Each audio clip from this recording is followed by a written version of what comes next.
Morning campers, it's Christine Hart and I'm doing a blog by treat. So I want to talk this morning about magic and why I started to learn magic. And I started to learn magic when I came to know the Basis group, and I was studying super soldiers. Somebody told me that I might be a monarch, and so I was studying that. I've come to the conclusion that no such thing exists, that sometimes people can get hold of children and they can actually turn them into magicians and witches. So that's what super soldier is. So super soldier is somebody that's had their whole self shattered, and what they do, they take, using magic, they take the magical child and they take the magical child out that has innate psychic abilities, usually of a certain bloodline that's more sensitive than other human bloodlines, and also root races. Fifth root race is a root race that they use for this kind of thing, and it's easy to tell, they can tell. And I don't know how other people became super soldiers. I don't know if I am a super soldier, but I grew up in a Jesuit-run orphanage. Now, James Casbolt said he was brought up in a Jesuit-run orphanage, but I've actually looked at his mother, and I'm not sure that they're not like that's his natural mother, because they look awfully alike. So, I was quite drawn to the Basis group because of him, actually. Not because he looked great looking when he was younger. I don't think. Perhaps it was. Perhaps there was an attraction there. And I joined Basis group and made friends with Miles Johnson, and I found it quite odd, quite a journey. But I did find that a lot of people were using magic connected to him. And I thought, what's going on here? Because I'd never studied it. But then when I looked into the whole super soldier thing, I realized that that's what it actually means, that these children were taken and they had the magical child taken out, and then it was basically used as a tool, as a magician, but by the powerful families such as the Vatican, such as the intelligence services, and that magician from the magic child was turned into basically a slave and operated from without. Now, the healing for somebody that's had that done is to reclaim the magical child, and that's only done by magic, and it's only done by learning magic. Otherwise, you can't reclaim it and you can't utilize it yourself. So I'm going to be doing a series of blogs and vlogs on how one might do that, how one might deprogram, how someone might cut cords to own. And you do have to then study magic. You do have to get your John Dee books out. You do have to study the different entities that you can call on, and you do have to start practicing magic. So as well as being naturally psychic, if you are, you need to wield this. Now, we've been told in the Bible not to use magic, but then if you look in Isaiah, then Yahweh, which is a God that I'm really close to and really speak to each day and really have almost a physical affiliation with, he commanded Moses to throw down his scepter and it turned into a serpent, and various other magic, I won't say, magic was used, and it's something that that we can use, but that the powerful rulers don't want us to use because they wouldn't have control. They don't want us to go round and to be using magic. So it's in, they've put that there in the Bible to not use it, and oh, it's evil. It's not evil. A lot of times you need protection. Take, for instance, the basis group. I always had the feeling about Miles Johnson that he was a little bit like, if you watch the film The Lost Boys, and I always felt he was a little bit like the man that dates the mother in The Lost Boys, if anybody's seen that particular character. And I thought, why? And I thought, what is that character like? And it was only recently that I was feeling quite bad, and I woke up and I meditate, and I thought, somebody's doing magic on me, somebody's trying to put curses down on me. And you can do that in writing to somebody. If you're writing to them, you can involve that energy into it, and somebody might be doing rituals and hit you that way. So I meditated on different people, got pictures of them. Is it you? What's going on with you? Is it you? What's going on with you? Is it you? And I thought, well, it's none of these people. It's making me feel the way I'm feeling right now. And I rang Miles Johnson for something around, I can't remember what it was, but as soon as I spoke to him, I picked up on his energy, and I said, you know what, I think we shouldn't communicate because I'm not getting a great vibe. And he said, fine then. And I said, yeah, I'm going to block you on every point. And so this is because I do believe that he's at the center of gossip that's going around about me.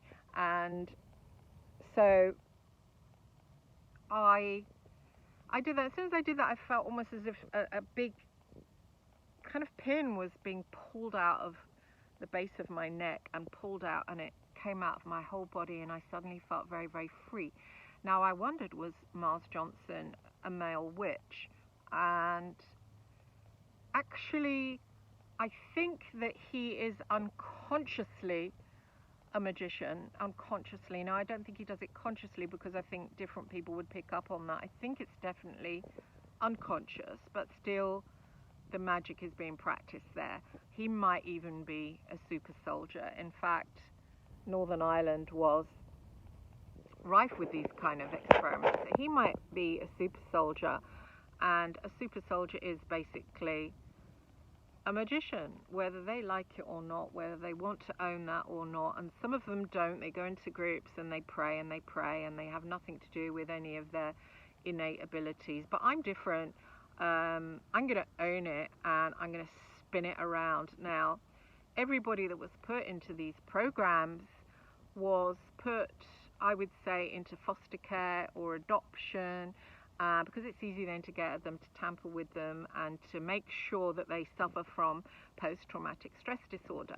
Now, I've had Eric Coetting on my radio show. He's a friend of mine. I've asked him recently, would he mind if I wrote about him in the novel I'm doing called Truthers? And it's about my experience in the truth movement, which has been accepted by an agent. So I asked his permission. And he's a man that knows a lot about reversals. You can reverse curses, you can reverse, and if you walk sometimes into these groups like Basis, then you immediately get cursed out. You immediately get this person, this one will spread lies about you. This person will set you up so you look like maybe you're snubbing somebody when, for instance, I was invited on a radio show to sort it out with another woman, and yet he was like, don't you ring in, I'll ring you. She's asleep now, and I'm sure she'll wake up later. And I was like, oh, okay. But then the show went ahead, so I looked pretty much like a coward, and I looked pretty much like I snubbed the person, and I most certainly didn't. I was willing to go on the show and apologize that I'd snapped at them and said stuff about, fancy Duncan O'Finian, which wasn't really fair of me. Maybe they didn't. Maybe it's me projecting. But yeah, so you get all this going down, and it is energy magic. It is magic that's going on. And perhaps if you're somebody that joins these groups and stays quiet, you don't have it carried out on you. But certainly if you become a voice, then you do. Why? Because these groups are there to push this person down and push that person down and to make sure that person looks a bad person and this person. And it's quite easily to manipulate. It's quite easily, easy to say, oh, this person is saying this about you and this, but even though the person absolutely might not. For instance, Max Spears. Now, Max Spears died at the hands of Monica Duval. Now, she rang me on the Sunday and she was crying and she kept saying, I'm sorry, I'm sorry, I'm sorry. So she, I would say, knows and did something. And is anybody else involved that were in different countries? Hell no. And to say anything like that is absolutely stupid. And yet someone said to me recently, oh, you said this about me. And I'm like, no. But then I suppose if you look at certain people that are saying, oh, such and such, then that person might well have been told that I was saying they had something to do with it, when I certainly did not.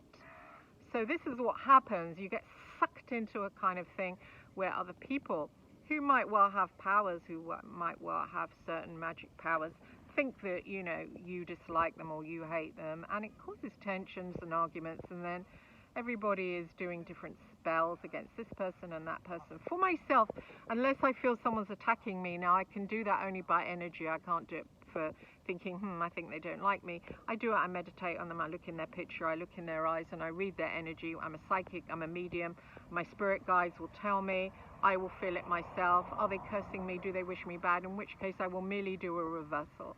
And you do a reversal by taking the photograph, you bind it to a mirror, you say certain prayers, you put it in a box and you bury it in a freezer and you freeze that energy. So when anybody's doing bad things to you, then it kind of just bang, it rebounds on them. And I only do that in extreme cases, and I only do that when I know specifically someone is cursing me out, someone is sending bad. Now sometimes we can have things that are happening in our lives and we think, oh God, this must be a curse, when actually it's our spirit guides. I mean, mine is Yahweh, and I also have other spirit guides. Obviously that's the top, is God. And sometimes we can have bad things in our life because it's looking at parts of us and it's sloughing away an old personality, because you can't raise your vibrations if your behavior or if something you've got in you is bringing you down. Recently I looked at, sometimes if I'm angry with friends, I did it with my friend Russell, who I very much adore, and I had an argument with him and I posted it on Facebook. Now I don't leave these posts up, it's there for hours, and then I will remove it. And I'm like, he said this to me and I said that to him, and I do it because when I argue with somebody or when I feel someone's getting at me in a certain way, I have a stress response. Now that's because I was beaten as a child by my mother, and so I react. My post-traumatic stress disorder reacts, and I can react in anger, and I'm looking at that now because it's actually wrong. It's best to remain calm and think, well, calm down, you're not hurt here, you're fine, you don't have to be angry. And my anger tends to just flare up and then die. I will say something and then think, well, gosh, that was mean. But recently I've been aware that if I post on Facebook, sometimes other people think, well, I'll have a pop at somebody and I'll say something rude. And then, of course, it backfires on me because they'll immediately think, oh, that must be condoned by her. Well, it's not actually condoned by me, for sure. And some people are mischievous and they think, I'll go and interfere and, ha ha ha, and it makes me feel powerful. So I've learned, don't post one's arguments, because sometimes one's enemies can get involved and, again, make you look bad. And also, it's not fair on the person to do that, and it's something else I wasn't aware of. Being in extreme stress, you don't think of the other person, how the other person might feel. You're just thinking of, oh, I want to get out of this stress. I want to get out of this stress. How do I do it? I'll sort it out. I'll put a Facebook post.